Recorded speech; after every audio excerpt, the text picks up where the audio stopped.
오늘은 우리 사무엘상 23장 15절에서 29절 말씀 가지고 두려워하지 말라라는 제목으로 하나님의 말씀을 나누겠습니다. 계속해서 지금 다윗이 사울을 피해서 도망을 다니고 있는 상황입니다. 그것도 이 처음에는 이 사울의 눈을 피해서 거의 이제 눈에 보이지 않게 숨어 다녔거든요. 근데 이제 점점 시간이 가면 갈수록 다윗을 찾는 이 사울의 행동도 이제는 좀 그만했으면은 멈추겠지 그런 생각을 가질 수도 있는데 더 주도 면밀하게 더 열성적으로 다윗을 뒤쫓고 또 뿐만 아니라 사울만 다윗을 뒤쫓는 것이 아니라 모든 지금 이스라엘에 있는 사람들이 다 다윗을 주목하고 다윗을 쫓고 있는 상황이에요. 왜 그러냐면 그 전에 사울이 이제 다윗을 찾으러 다닐 때는 다른 사람들은 사실은 그 사이에 낄 필요가 없잖아요. 굳이 다윗에게 해코지를 할 필요도 없는 것이고 또 왕인 사울이 이렇게 다윗을 찾는데 그것을 방해할 필요도 없는 것이고. 근데 이제 그래서 다른 사람들은 사실 거기에 끼어들 별 의미나 필요가 없는데 이제 다윗이 제사장 아히멜렉에게 피했다가 그 아히멜렉과 놉 땅에 사는 모든 제사장들이 다윗을 도와줬다는 그런 빌미로 다 전멸을 당하잖아요. 그러니까 이제 모든 사람들이 두려워하기 시작한 겁니다. 우리가 조금이라도 다윗을 도와주면 우리가 놉 땅의 제사장들처럼 다 죽을 수도 있겠구나. 아니, 하나님의 제사장을 두려워하지 않는 왕과 군대인데 우리 같은 사람들은 이런 파리목숨이지 않냐, 이제 이런 불안한 마음이 드는 거죠. 그러니까 심지어는 다윗이 블레셋 사람들에게 거의 침략당해서 다 죽을 뻔했던 그일라 성 사람들을 구해줬는데도 불구하고 그일라 사람들이 다윗을 넘기려 하잖아요. 물론 그러한 일이 있기 전에 하나님께서 다윗에게 미리 알려주셔서 그일라에서 나오기는 했지만 어쨌든 그일라 땅에 사울이 올 때까지 다윗이 남아 있었다면 그 다윗과 일행들은 다 잡혀 죽는 거였어요. 그런 상황에서 이제 10광야로 지금 이 숯불 요새로 들어와서 그런 황무지 광야 가운데서 지금 숨어 있는 그런 상황입니다. 그러니까 그 이후로 많은 사람들이 계속해서 다윗과 그 일행들이 어디로 가는지 다 주목을 하고 그것을 이제 사울에게 미리 가서 고해 바치는 그런 일들이 일어나는 거예요. 그러니까 오늘도 지금 이제 광야에 이 사울이 이렇게 다윗이 숨어 있는데 이 10사람들이 이 사울에게 그것을 밀고하러 지금 올라가는 내용이 나옵니다. 그래서 15절에 보면 이렇게 되어 있죠. 다윗이 사울이 자기 생명을 빼앗으러 나온 것을 보았으므로 그가 10광야 숯불에 있었더니. 그러니까 지금 10광야 숯불이라고 하는데 여기가 이제 10광야 또는 좀 뒤에 보면 마온 황무지 이런 데가 어디냐면 이스라엘 땅의 맨 남쪽에 있는 도시를 우리가 브엘세바라고 알고 있잖아요. 그죠? 그리고 그 위쪽에 유대 산지의 제일 마지막 부분에 있는 도시가 헤브론입니다. 그러니까 헤브론에서부터 이제 브엘세바까지는 점점점 이제 지대가 좀 낮아지면서 거기가 어떤 황무지, 광야가 이제 펼쳐지는데, 근데 이제 우리가 생각할 때 광야, 황무지 이러면 약간 모래가 전체적으로 있는 그런 모래 사막 같은 이런 곳을 생각하거든요. 근데 사실 지금 이 유대 지역은 사막 지역이 아닙니다. 그냥 여러 가지 이렇게 산들과 계곡들과 이런 것으로 이루어져 있는데 다만 거기가 비가 오지 않아서 말라서 이 땅이 초목들이 별로 없는 그런 곳이에요. 그래서 이제 그거를 황무지라를 이야기를 하는데 이제 가끔씩 그런 광야나 황무지에 이런 나무들이 좀 이렇게 있고 동굴도 있고 그러면서 거기 안에 피할 수 있는 그런 곳들이 많이 있어요. 그래서 지금 마온 황무지, 십광야, 또 그 전에 머물렀던 아둘람 굴, 여기가 다 이 유다 남쪽에 있는 그러한 지형입니다. 그래서 그러한 지형 여러 막 동굴들도 많고 막 이렇게 굴곡들도 심하고 그러니까 절벽들도 이렇게 있고 골짜기도 있고 뭐 이런 곳들이 막 연결되어 있는 곳이라 이렇게 숨어 있기가 좋은 거죠. 네. 그런 곳으로 지금 피해 다니면서 계속 그 근처에서 지금 도망을 다니고 있는 상황이에요. 그래서 이제 그일라에서 나와 가지고 십광야 쪽으로 왔는데 그일라 사람들도 이 다윗을 지금 이렇게 밀고 하려고 했었잖아요. 근데 십광야 사람들도 십이라고 하는 그게 작은 도시가 거기도 있는 거예요. 그 사람들도 다윗이 근처에 왔다는 것을 알고 사울에게 올라가서 그것을 지금 밀고를 하려고 해요. 그런 상황에서 이제 15절에서 18절까지는 십광야 숯불에 숨어 있을 때 요나단이 이 다윗을 찾아와서 그를 격려하는 장면, 그 이야기가 나오고, 그리고 이제 19절부터 29절까지는 십광야 사람들이 밀고 하고 또 다윗을 잡으러 내려오는 사울을 피해서 또 다윗이 도망다니고 하는 내용, 두 가지 내용이 나옵니다. 전체적으로 지금 전체적인 이야기는 그런 지금 다윗이 도망을 다니고 사울의 눈을 피해서 도망을 다니는데 사울뿐만 아니라 그 지역에 있는 사람들에게도 눈에 띄면 안 되는 그런 상황이에요. 그러니까 많은 사람들이 지금 이제 전체 다윗을 잡으려고 지금 다윗 주변의 모든 사람들이 다윗을 잡으려고 눈에 혈안이 되어 있는 이런 지금 상황에서 다윗이 어딘가를 숨을 수가 없이 점점 포위망을 접해오고 뭐 이런 상황에 지금 있는 거예요. 그러니까 다윗은 지금 엄청나게 불안한 상황 가운데 있는 겁니다. 그러니까 두려움 가운데 있을 수밖에 없어요. 뭐냐면 그 전에는 어디 숨을 곳이라도 있었는데 이제 점점 숨을 곳조차도 없는 거예요. 왜? 그러니까 점점 모든 곳이 다 그냥 백주대낮에 다 모든 것이 트여 있는 그런 상황에서 모든 사람들의 눈을 피해서 지금 피해야 하는데 거기 그런 피할 장소가 없는 그런 상황. 이런 것들을 우리가 이제 사자성어로 이야기하자면 사면초가다 이렇게 이야기할 수가 있을 것 같아요. 네, 사면초가다. 그러니까 온 사방이 다 적들로 둘러싸여 있는 이런 상황. 그래서 어딘가 나 피하려고 해도 내가 피하려고 하는 그런 어떤 방법을 찾아봐도 어디로든 피할 수 없는 그런 상황. 네. 그런 상황에서 하나님이 요나단을 다윗에게 보내요. 그러니까 일단 여기서는 요나단이 찾아옵니다. 요나단이 다윗을 찾아옵니다. 16절에 보면 사울의 아들 요나단이 일어나 숯불에 들어가서 다윗에게 이르러 그에게 하나님을 힘있게 의지하게 하였는데 곧 요나단이 그에게 이르기를 두려워하지 말라. 내 아버지 사울의 손이 내게 미치지 못할 것이요 너는 이스라엘 왕이 되고 나는 네 다음이 될 것을 내 아버지 사울도 안다 하니라. 두 사람이 여호와 앞에서 언약하고 다윗은 숯불에 머물고 요나단은 자기 집으로 돌아가니라. 여러분, 사울은 그동안 엄청나게 많은 군사를 풀어가지고 또 다른 그 지역에 있는 사람들의 도움을 받아가지고 그렇게 다윗을 찾으려고 하는데 다윗을 만나지 못하잖아요. 근데 요나단은 다윗이 요나단에게 내가 여기 있다 이렇게 알지도 않았을 텐데 어떻게 알고 어떻게 알았는지 모르겠는데 다윗이 숨어 있는 데를 찾아왔어요. 이건 도대체 말이 안 되는 이야기잖아요. 결국 이거는 어떤 이야기냐면 하나님이 요나단을 다윗에게 보내신 거예요. 다윗을 찾게 만드신 거. 하나님의 인도하심이 있었다. 이렇게밖에 볼 수가 없습니다.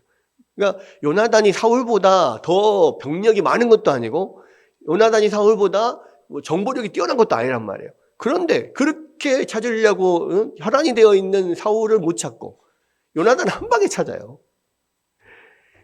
그러니까 결국은 이게 뭐냐면 하나님의 인도하심이 있었다는 건데 왜 하나님이 요나단을 다윗에게 보내셨느냐. 방금 말씀드린 것처럼 다윗은 지금 완전히 더 이상은 어디 숨어 다닐 데가 없을 정도로 모든 사람들이 다윗을 지금 잡으려고, 모든 사람들이, 온 세상 사람들이 다윗의 대적이 돼서 지금 달려드는 그런 상황 가운데 다윗이 두려움에 떨고 있었단 말이에요.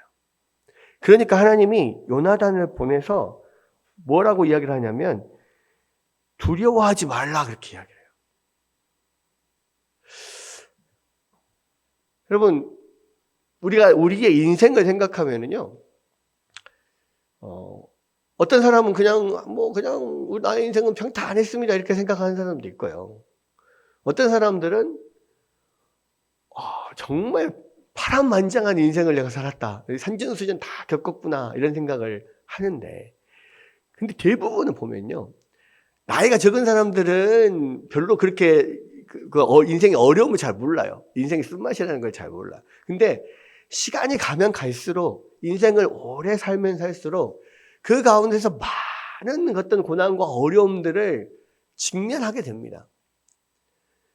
글쎄 어쩔 때는요, 정말 내가 감당이 안 될 정도로 온 세상이 나의 적이고 나를 둘러싸고 나를 잡으려고 하는 것 같고 나를 죽이려고 하는 것 같은 그런 상태에 있을 수도 있어요. 지금 다윗과 같은 그런 상황이죠.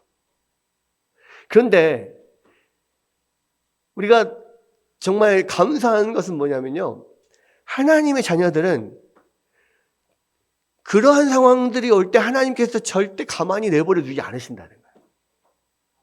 반드시 요나단 같은 사람을 보내서 그를 다시 그 자리에서 힘있게 일어나게 하는 거예요. 이게 이제 우리가 하나님이 우리의 삶을 인도하시는구나, 우리가 이런 것들을 볼 수가 있어요. 정말 나의 힘으로는, 아무런 나의 능력으로는 도저히 이 문제를 해결할 수 없는 그런 때가 있어요. 그런데 갑자기 알지도 못하는 사람이 나를 도와줘요. 그냥 지나가던 사람이 보고 갑자기 내가 그게 더 잘하는데 이렇게 한번 해보세요 이렇게 하는 경우들이 있더라니까요. 그래서 정말 하나님께서 우리를 사랑하시고 우리의 삶을 인도하시는구나. 우리의 눈에는 하나님이 보이지 않고, 우리의 눈에는 하나님이 나를 어떻게 인도하시는지가 알지를 못하는데요. 근데 모든 사람들은 살아가면서 인생 가운데서 그러한 어려움에 처할 때가 있어요. 근데 그때마다 하나님께서 우리를 깨닫게 하시는 거예요. 하나님이 진짜 살아계시고 하나님이 나를 도우시기 위해서 이 사람을 보내셨구나. 그런 사람이 바로 다윗이, 그리고 그런 사람이 바로 요나단이란 말이죠. 그 눈에 혈안이 돼서 그 수많은 병력들을 풀어서 잡으려고 하는 사울은 다윗을 찾지 못하는데, 요나단은 그냥 바로 다윗을 찾아가지고 와서 격려하고 가는 거예요. 여러분, 여기에 보면은 재밌는 게 있어요. 성경에 보면 특히 이 부분에서 마찬가지인데, 여기에서도 계속 나오는 게 여러 단어들이 있는데요. 다윗이 두려워할 때는 다윗이 그 주변의 상황을 볼 때 두려워합니다. 여기서도 보면 다윗이 사울이 자기의 생명을 빼앗으려고 나온 것을 보았으므로 십광야 숲풀에 숨어 있었던 일이거든요. 항상 다윗이 두려워할 때 보면 볼 때예요. 무언가 그런 안 좋은 절망적인 상황을 볼 때 다윗이 두려워합니다. 근데요, 하나님께서 그 다윗을 다시 믿음으로 세울 때는 언제냐면요, 하나님 말씀을 들려줄 때예요. 특히 이렇게 요나단을 통해서 주변에 그러한 말을 들려줄 사람들이 없잖아요. 그럼 하나님께서 어떻게든 찾아서 그 사람을 다윗에게 보내시는 거예요. 그래서 여기서 보면 요나단이 뭐라고 이렇게 다윗에게 하냐면, 다윗에게 이르러서 그를 하나님을 힘있게 의지하게 하였다 그랬잖아요. 그랬을 때 여기 보면 원래 원문에는 하나님 안에서 다윗의 손을 이 힘있게 붙들어줬다 이렇게 나와요. 그래서 여기서 보면 손이라는 단어가 많이 나옵니다. 사울의 손에서 또 다윗의 손, 그리고 아비아달의 손에 에봇을 들려서 다윗에게 보내시는 거. 그러니까 아비아달의 손에 에봇을 들려서 다윗에게 보내시는 것도 하나님이 지금 하신 거잖아요. 그러니까 그 손이라고 하는 단어가 뭐냐면 능력이라는 뜻이고 힘이라는 뜻이거든요. 근데 다윗의 손은 지금 힘이 없어요. 가장 연약해 있는 상태야. 그리고 사울의 손은 왕으로서 가장 강력한 힘을 가진 그런 상황이고. 근데 하나님께서 그 연약해진 다윗의 손을 붙들기 위해서 요나단을 보내시고 아비아달의 손에 에봇을 들려서 보내시고. 그러니까 하나님의 에봇이라고 하는 것은 하나님의 음성을 하나님 앞에 묻고 답을 얻을 수 있는 도구잖아요. 내가 하나님 앞에 기도할 때 응답받을 수 있는 그러한 도구를 하나님께서 들려 보내시는 거예요. 또 반면에 이제는 하나님 앞에 묻고 대답하고 그것을 통해서 하나님 앞에 이렇게 어떤 갖고 있는 믿음이 그것조차도 기도할 수 있는 그런 힘조차도 없을 때는 어떻게 하시냐? 하나님께서 사람을 옆에 붙여서 직접 그 사람의 입술로 하나님의 말씀을 선포하게 하시는 거예요. 우리가 진짜 힘들 때는요, 정말 기도도 안 될 때가 있거든요. 내 힘으로는 아무것도 못할 때가 있어요. 하나님 앞에 정말 힘들 때는요, 앉아서 기도도 안 나와요. 기도도 안 돼. 주여, 이거밖에 할 수 없는 때가 많아요. 근데 그럴 때는 하나님께서 사람을 통해서 옆에서 보내셔서 그의 연약해진 손을 다시 붙들어서 힘있게 해주시는 거예요. 여러분, 우리는요, 다 하나님의 기름 부음 받은 자, 하나님의 택한 자들이에요. 여러분, 그래서 예수님께서 우리에게 모든 사람, 모든 민족에게 나가서 복음을 전하고 그들에게 세례를 주고 그들을 가르치셔서 지키게 하라고 하는 사명을 주셨잖아요. 이게 뭐냐면 그렇게 연약한 자들에게 가서 하나님의 말씀으로 그들을 격려하고 일으켜 세우고 하나님의 그런 야들의 연약해진 손을 붙잡아서 하나님 앞에 세우라고 하나님께서 우리를 다 기름 부으시고 우리를 부르신 거예요. 여러분, 그래서요, 여러분 주위에 절망에 빠져 있는 사람들 있습니까? 여러분 주위에 기도도 안 되고 너무너무 힘들어하는 사람들 있습니까? 여러분, 그러한 사람들이 여러분 눈에 띄는 것은요, 여러분에게 하나님께서 지금 가서 그들의 연약한 손을 붙잡고 힘있게 세우라고 하는 하나님의 사인인 거예요. 누구에게나 연약해질 때가 있어요. 그때 그 사람이 스스로 기도하고 스스로 말씀 보면서 용기 있게 일어설 수 있는 능력이 있을 때도 있지만요, 전혀 그럴 게 없을 때가 있어요. 그러면 주위 사람들이, 하나님의 말씀을 붙잡고 있는 사람들이 가서 전해줘야 돼요. 그리고 이렇게 세워야 돼요.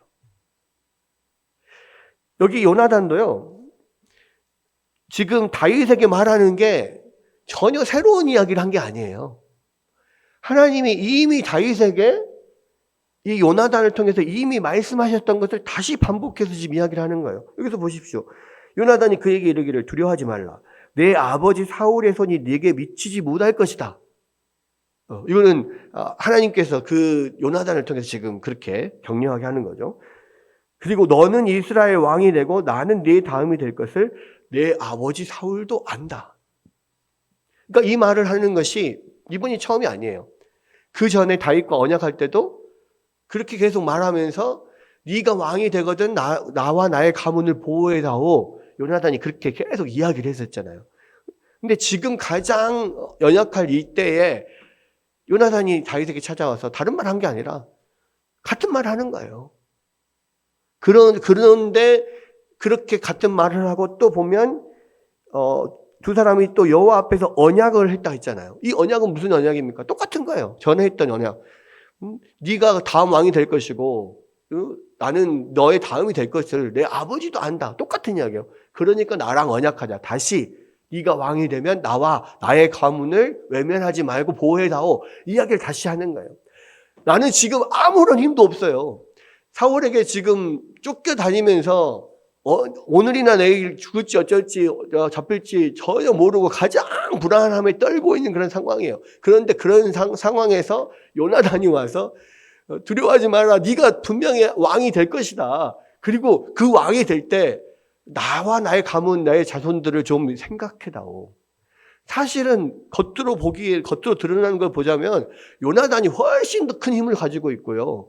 훨씬 더 큰 능력을 가지고 있어요. 지금 이 상황을 보면 다윗은 지금 거의 비 맞은 갯골로 그냥 처량한 모습으로 그냥 찌그러져 있는 그런 상황이거든요. 요나단은 모든 것을 다 갖고 있잖아요. 자기 아버지가 왕이고 자기가 왕자고 황태자잖아요.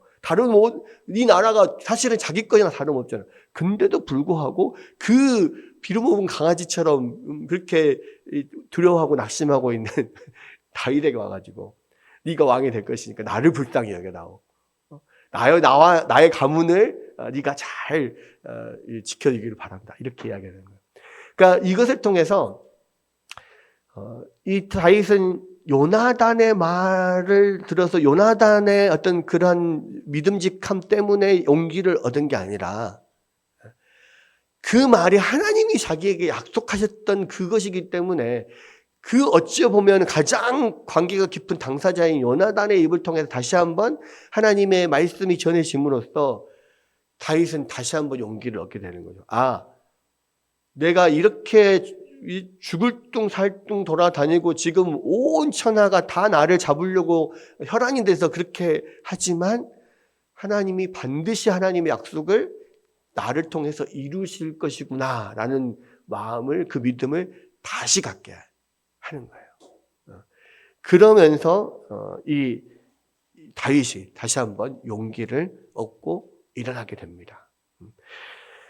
여러분, 하나님께서 우리에게 그러한 요나단의 역할을 하도록 우리를 부르셨을 뿐만 아니라 누구나 우리가 이 다윗처럼 그런 절망적인 상황에 있을 때는 누구나 요나단을 보내셔서 우리를 다시 일으켜 세우신다는 말이에요. 그게 그렇다고 해서 요나단이 이렇게 찾아와서 다윗에게 그렇게 격려했다고 해서 지금 당장 모든 상황이 다 끝나고 이제 사울의 어떤 그런 추적이 끝나는 게 아니에요. 그 이후로도 여전히 계속 도망 다니고 더 이상 숨을 데가 없어서 막 힘들어하고 다윗 혼자만 도망 다니는 게 아니라 다윗의 일행들이 소아들이 600명이나 되잖아요. 그 사람들이 다 돌아다니다 보면 하루에도 600인분을 먹어야 돼요. 그러면 이 광야 황무지에 도대체 먹을 게 양식이 어디에 있겠어요? 그리고 어디서 그것을 가져오겠어요? 가져올 데도 없고 볼 데도 없어요. 있는 것도 없어. 그냥 진짜로 광야에서 이스라엘 백성들이 하나님께서 만나를 계속 아침에 만나를 통해서 그들을 먹여 살리셨듯이 이 600명이나 되는 이 사람들이 거의 먹고 사는 것은 하나님께서 이게 만나처럼 뭔가를 계속해서 공급해 주지 않으면 먹고 살 수가 없어요. 먹을 게 있습니까? 입을 게 있습니까? 뭐 아무것도 없잖아요. 그 황무지에서 그렇게 도망 다니면서 사람들 눈에 띄지 않으면서. 그런데 그렇게 그런 어려운 환경 가운데서도 하루에 먹을 게 있으면 먹고 없으면 못 먹는 그런 상황에서도 하나님이 다윗과 함께 하셔서 다윗과 함께하는 모든 사람들을 계속해서 먹이고 보호하시고 인도하시고 그렇게 지금 하고 있는 거예요. 그러니까 그 다윗은 절망 속에 빠졌을 때는 모든 것이 다 보이지 않았을 거예요. 근데 이제 그 요나단을 통해서 다시 한번 하나님의 말씀을 다시 새기게 되니까 깨달음이 오는 거죠. 내가 나의 이런 절망적인 상황, 사울을 피해서 도망다니는 이런 상황들은 여전히 내가 계속된다고 할지라도 하나님이 나를 보호하시고 계시는구나. 그 하나님의 약속이 분명히 이루어지겠구나. 내가 하루하루 우리가 여기서 생명을 유지하고 있는 것 자체가 기적이구나. 그런 걸 깨닫게 되는 겁니다. 그런 상황에서 이렇게 딱 하나님께서 요나단을 통해서 이제 힘있게 딱 했으면 이제 완전히 문제가 해결되고 딱 반전이 돼야 되는데 반전이 안 돼요. 보면 그 다음에 10사람들이 이 10광야에 지금 다윗과 그 일행들이 있다고 사울에게 올라가서 기브아에 올라가서 그것을 밀고를 합니다. 근데 막 말씀드린 것처럼 10광야는 이 유다 지역, 이스라엘 지역에서 맨 남쪽에 있단 말이에요. 기브아는 예루살렘보다 더 위에 있어요. 그러니까 사실은 기브아는 그 유대 산맥의 중간 지점에 있기 때문에요. 지금 광야에서 그 유대 산맥으로 쭉 산을 타고 올라가야 돼요. 헤브론을 지나서 뭐 베들레헴, 예루살렘 지나서 그 위에 기브아까지 쭉 올라가야 됩니다. 되게 오랜 길을 올라가야 되거든요. 그러니까 그렇게 힘들고 멀리까지도 지금 10사람들이 이곳에 다윗이 있습니다를 이 기브아에 있는 사울에게 알리려고 올라가는 거예요. 왜 올라가겠어요? 평소 같았으면 안 올라갑니다. 근데 높 땅에 있는 제사장들을 다윗을 도왔다는 이유로 다 죽였잖아요. 그러니까 10사람들이 깜짝 놀란 거죠. 자기도 자기 지역에 다윗이 있다는 것을 우리가 알고도 알리지 않으면 분명히 사울왕이 우리를 와서 죽일 거다. 이런 두려움에 쌓여서 그 먼 길을 가서 올라가는 겁니다. 그랬을 때 가서 이 다윗이 우리와 함께 광야 남쪽 하길라산 숲을 요새에 숨지 않았습니까? 그러한즉 왕이 내려오셔서 원하시는 대로 하십시오. 이렇게 이야기를 해요. 우리가 왕의 손에 그를 넘기겠습니다. 이렇게 이야기를 하니까 사울이 뭐라고 합니까? 너희가 나를 긍휼히 여겼으니 여호와께 복 받기를 원하노라. 또 이렇게 이야기를 해요. 그러니까 자기가 불쌍한 사람을 도운 것처럼 지금 이야기를 합니다. 근데 사울이 불쌍한 사람이 아니잖아요. 긍휼을 받아야 될 사람은 다윗이에요. 근데 긍휼을 받아야 될 사람은 다윗인데 다윗에게 긍휼을 베풀지 않고 오히려 그 다윗을 왕인 사울에게 밀고를 해요. 근데 왕인 사울은 자기한테 밀고 한 그것을 나를 긍휼히 여긴 것서 나를 도와준 것이다 이렇게 생각을 한단 말이에요. 그렇게 말을 하는 거예요. 자기가 사실은 갑이고 자기가 가장 큰 힘을 가지고 있는데 자기가 마치 가장 불쌍한 사람처럼 그렇게 이야기를 하면서 자기가 순종하지도 않고 믿지도 않는 여호와 하나님이 너희에게 복을 내리실 거다. 복 받기를 원한다. 이렇게 이야기를 하는 겁니다. 여러분, 하나님을 두려워하지 않은 사람들, 하나님을 온전히 믿고 의지하지 않는 사람들은요, 하나님의 이름을 사용하는데 거침이 없어요. 그러니까 이게 어쩌면요, 여호와의 이름을 망령되이 일컫는 거예요. 자기가 하나님의 명령을 계속해서 불순종하면서 하나님의 기름 부음 받은 자인 다윗을 하나님께서 그 다음 왕으로 하나님께서 택정하셨다는 것을 알매도 불구하고 그 하나님의 뜻을 어겨서 그 다윗을 계속 죽이려고 하는, 자기의 욕심 때문에 죽이려고 하는 거잖아요. 그런데도 불구하고 자기가 엄청 불쌍한 사람이고 자기를 이렇게 도와줘서 너무 고맙다고 하나님이 너를 축복할 거다 이렇게 이야기를 하는 거예요. 그러니까 이거는 정말 양심의 화인을 맞은 거예요. 하나님을 철저하게 배반하고 철저하게 하나님 말씀에 불순종하고 오히려 반대로 행하고 있으면서도 그 하나님 앞에 불쌍한 척, 또 하나님의 복을 다른 사람이 하나님을 불순종하고 배척하는 자기 일을 돕는 사람이 복을 받을 거라고 이렇게 이야기를 하는 그런 상황이에요. 그러면서 뭐라고 합니까? 여기서 보면 참 어떤 사람이 내게 말하기를 그는 심히 지혜롭게 행동한다 하니 너희는 가서 더 자세히 살펴서 그가 어디에 숨었으며 누가 거기서 그를 보았는지 알아보고 그가 숨어있는 모든 것을 정탐하고 실상을 내게 보고하라. 내가 너희와 함께 가리니 그가 이 땅에 있으면 유다 몇천 명 중에서라도 그를 찾아내리라. 그러니까 그냥 밀고 한 것으로 만족하지 않아요. 너희가 가서 철저하게 그들의 동태를 살피고 따라다니면서 추적해서 나에게 알려줘라. 그렇게까지 지금 이야기를 하는 겁니다. 그러면서 이번에야만큼은 어느 곳으로도 도망 못 가게 그냥 완전히 그 천라지망을 완전히 그냥 형성해가지고 완전 도관에 드는 쥐를 만들어가지고 반드시 이번에는 다윗을 잡아 죽이리라. 그런 마음으로 지금 계획을 짜고 그 사람들하고 그 동네 주민들하고 지금 완전히 같이 그 연합작전을 펼치는 겁니다. 그래서 먼저 10사람들을 보내고 그 다음에 이제 군사들을 데리고 지금 가는 거예요. 근데 이제 이 다윗의 입장에서는 그 10사람들, 그 지역 사람들이 자신을 이 사울에게 밀고했다는 소식을 듣잖아요. 그러니까 이제 자기가 있던 그 숲을 요새에서 있지를 못하고 다시 이제 장소를 바꾸는 거예요. 밑으로 내려와서 더 마온 항무지까지 또 다 내려옵니다.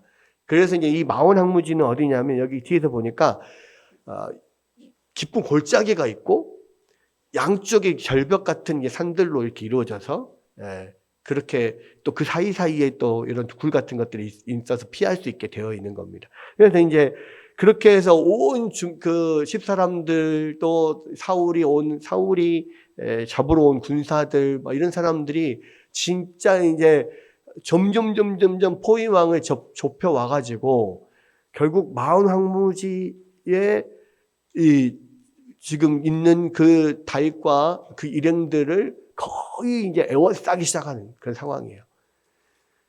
이제는 눈에 보여. 저쪽에 지금 저쪽 산 저쪽 절벽에서 사울과 그 군사들이 자기를 잡으러 오는 게 보여요. 그러면 저쪽에 있으면은 또 여기에 숨어 있다가 이 사람들이 또 이쪽 절벽으로 건너오는 것 같으면 또 불이 나게 돌아서 도망가서 또 저쪽 절벽으로 가고. 그러니까 이 골짜기 같은 거를 하나 두고 지금 왔다리 갔다리 하면서 그렇게 피하고 있는 상황이에요. 근데 사울과 군사들뿐만 아니라 그 주변의 지역 주민들까지 싹 민관군이 그냥 다 총동원돼가지고 마치 무장공비 뭐 이렇게 침투하면 예비군과 민관군이 다 총동원돼서 그 무장공비를 잡고 막 에워싸고 하는 것처럼 지금 그런 상황이 됐어요. 이제는 진짜 도관에 든 지가 돼서 할 수 있는 것이 이쪽 산에 있다가 이쪽으로 사람들이 오면 또 저쪽으로 도망갔다가 왔다 갔다 하는 수밖에 없는 상황인 거예요. 다른 데로는 또 갈 수가 없어. 그러면 그러다가 왔다 갔다 하다 결국에 몇 번 하다 보면은 이제는 꼼짝없이 잡히게 되는 정말 정말 이 포위망이 좁혀져 와서 이제 그렇게 거의 잡히는 그런 그 순간이 딱 온 거예요. 그랬을 때 갑자기 영화처럼 전령이 사울에게 찾아옵니다. 27절에 보면 전령이 사울에게 와서 이르되 급히 오소서 블레셋 사람들이 땅을 침노하나이다. 그때 마침 블레셋 사람들이 이스라엘을 총 공격을 하기 시작하는 거예요. 근데 여러분 생각을 해보십시오. 전쟁이라고 하는 것이 특히 나라 대 나라의 전쟁이라는 것이 어느 순간 갑자기 기분 나쁘니까 쳐들어가자 그렇게 해서 쳐들어갈 수 있는 게 아니거든요. 모든 전쟁은 이미 전쟁이 일어나기 전에 모든 준비가 필요해요. 왜? 이 군량미도 준비를 해야 되고요.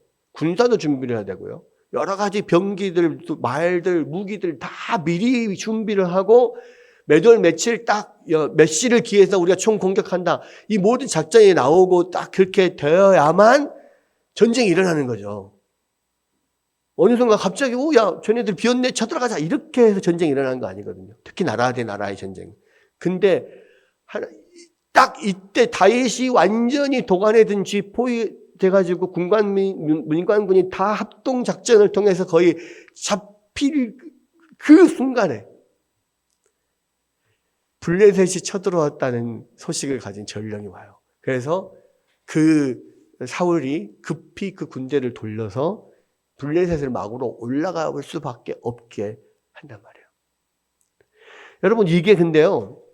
하나님의 백성들을 구원하시는 방법인데 그냥 이거는 순간적으로 이렇게 하나님께서 순간적인 방편으로 이 다윗을 구하신 게 아니라 이 다윗을 이때를 구하기 위해서 그 전부터 미리 블레셋 사람들이 전쟁 계획을 세워가지고 할 수 있도록 다 이렇게 하나님께서 만드신 다음에 딱 정확히 이 다윗이 잡힐 그때에 블레셋이 쳐들어오고 전령이 그 때에 맞춰서 내려오도록 하나님께서 그 모든 그림을 다 계획하시고 그리시고 그렇게 다윗을 구원하셨단 말이에요.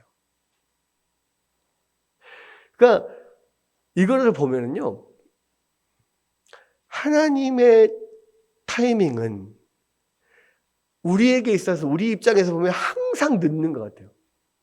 좀 빨리 좀 구원군을 보내주시면 참 좋겠는데, 진짜 마지막에 목숨이 거의 이제 달랑달랑 할 그때에 이제 완전히 이 사울의 손에 잡혀서 넘겨질 그런 상황에서야 비로소 하나님께서 도움 구원의 손길을 보내주시는 거예요. 근데 우리 입장에서는 항상 그래요. 정말 하나님은 내가 목숨이 간당간당 절벽에서 떨어질 직전에서야 우리를 붙잡아 주시는구나 이렇게 생각하는데, 사실은 우리를 그렇게 붙잡기 위해서 이미 하나님은 그 전에 수개월 전부터 그것을 준비하시고 계획하시고 그 사건이 일어나게 하셔서 결국 그 여파로 우리가 구원받게 하신단 말이에요. 여러분, 하나님은 그래서 하나님의 사람들을 구원하시고 이끄시고 하나님께서 우리를 인도하시는 그 모든 길은 하나님이 다 계획하신 그 계획이 아니고서는 이루어질 수가 없어요. 그것도 톱니바퀴 하나 잠깐 삐끗하면은 어긋날 수 있는 그런 모든 상황을 하나하나 하나님께서 다 조정하셔서 결국은 이 다윗을 절체절명의 위기에서 건져주시는 거죠. 근데 그랬을 때 그냥 단순히 하나님이 다윗을 구원해 주셨다라고 하는 그것이 중요한 게 아니라요, 결국 그런 사건을 통해서 하나님 우리 가운데 다윗에게 의도하시는 바가 있어요. 뭐냐? 하나님의 시간은 정말로 시기적절하구나. 하나님은 그냥 우연히 나를 고난 가운데 던지시고 우연히 나를 건지시는 게 아니라 하나님이 모든 나를 이 고난 가운데 있게 하시는 것도 하나님의 뜻이고 하나님의 아주 세밀한 계획이고, 그 가운데서 나를 구원하시는 것도 하나님의 세밀한 계획을 통해서 이루어지는구나. 결국은 다윗이 이 사건을 통해서요, 다시 한번 느끼는 거죠. 하나님이 나를 향한 계획은 즉흥적이지 않고 일시적이지 않고 충동적이지 않고, 나를 인도하는 그 계획은 정말로 세밀하고 철두철미하고 결과적으로 나를 하나님의 뜻대로 이끄시고 만드시기 위해서 이 길을 가게 하시는구나. 그러므로 다윗의 그런 시편의 고백들이 나오는 거예요. 하나님은 나의 목자시니 내가 부족함이 없으리로다. 내가 사망의 음침한 골짜기로 다닐지라도 내가 해를 두려워하지 않을 것은 주의 지팡이와 막대기가 나를 보호하십니다. 이런 고백이 이러한 수많은 이런 절체절명의 위기 가운데서 하나님의 계획하심과 구원하심과 인도하심을 느끼면서 그러한 믿음의 고백이 나오게 되는 거예요. 결과적으로는요, 그래서 또 이 사건을 통해서 다윗의 믿음은 더 성장을 합니다. 자신의 목숨이 완전히 왔다 갔다 하는 순간에도 하나님이 나를 붙들고 계신다는 그 믿음을 놓지 않는 그러한 믿음의 소유자가 되는 거예요. 물론 그 이후로도 이 고난은 끝나지 않아요. 또 엔게디 요새로 도망을 가서 엔게디 요새는 더 사해 쪽에 붙어 있는 거죠. 더 사해 쪽으로 지금 간 거예요. 거기로 가서 여전히 또 도망 피신의 생활을 하는데요. 근데 이러한 절체절명의 위기를 계속해서 넘기면서 다윗은 그 광야 가운데서도 우리를 먹이시는 하나님, 그리고 그런 위기에서도 우리를 지키시는 하나님, 이를 위해서 모든 것을 계획하시고 전 세계를 움직이고 블레셋도 움직이고 온 세상을 움직여서 우리를 지켜주시는 하나님, 이 하나님을 믿고 의지하고 그러면서 수많은 시편을 이 도망 다니는 가운데 이 다윗이 계속해서 하나님 앞에 올려드리게 돼요. 믿음의 고백을 하게 돼요. 여러분, 다윗의 인생을 쭉 살펴보면서요, 아, 그렇구나. 우리도 하나님이 우리의 인생을 다윗과 똑같이 그렇게 우리를 인도하시는구나. 이런 생각들을 하게 됩니다. 그리고요, 이 다윗의 지금 이 삶은, 이 도피 생활과 이 고난은요, 사실은 다윗을 위함이기도 하고요, 또한 우리를 위함이기도 해요. 왜냐하면 이 모든 것이 예수 그리스도께서 우리를 위하여 고난 받으셔야 할 것을 미리 보여주는 거거든요. 예수 그리스도께서 우리를 통하여서, 우리를 대신하여서 고난을 받으시고 광야에서 그렇게 금식하시고 고통당하시고 많은 사람들에게 쫓겨다니시고 비방을 당하시고 또 모든 이 대적들에게 둘러싸이고 마침내 십자가에서 그 죽음을 당하기까지 그 길을 걸어가야 되는 것을 보여주시고 그것이 바로 우리를 위함이었다는 것을 이 다윗을 통하여서 보여주시는 거예요. 미리 보여주시는 거예요. 여러분, 그래서요,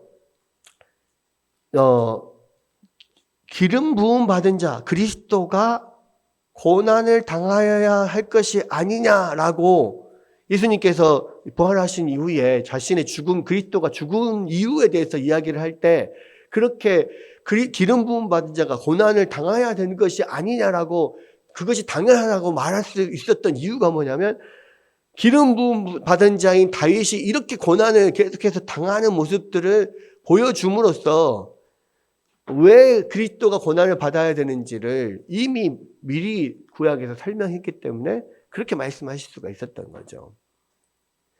여러분, 하나님의 기름 부음 받은 자는요, 반드시 고난을 받아야 돼요. 고난을 통해서 그 믿음이 성장하고 고난을 통해서 또한 하나님의 뜻을 이루게 돼요. 예수를 믿는 우리도 마찬가지예요. 그래서 예수를 믿는 우리도 똑같이 그 다윗의 길을 걸어가고요. 똑같이 그리스도의 길을 걸어가요. 왜? 우리도 동일하게 기름 부음 받은 자고 동일하게 하나님의 자녀니까요. 왕 같은 제사장으로 부르심을 받은 자들이니까요. 그 고난이 없으면요, 우리는 다윗과 같은 믿음 될 수 없어요. 여러분, 그래서 많은 사람들에게 다윗과 같은 그런 고난들이 반드시 찾아옵니다. 그럴 때 중요한 건 뭐예요? 하나님의 말씀을 붙잡는 거예요. 또 하나님의 음성을 듣고요, 그 주님을 믿음의 눈으로 바라보는 거예요. 나의 그런 어려움, 고난 때문에 하나님을 원망하거나 그 상황에 절망해서 넘어지지 말고요. 우리가 이 말씀을 계속해서 보면서 들으면서 하나님의 뜻이 무엇인지를 우리가 기름 부음 받은 자는 그리스도는 당연히 고난의 길을 가야 되는구나라는 것을 알았으면 좋겠습니다. 그리고 그곳을 믿음으로 걸어가면서 하나님께서 다윗에게 주셨던 믿음이 우리에게 동일하게 생길 수 있도록 그것을 통하여서 하나님의 놀라우심을 찬양하는 그러한 또 다른 하나님의 찬양을 하는 자, 고백하는 자가 될 수 있기를 주의 이름으로 축원합니다.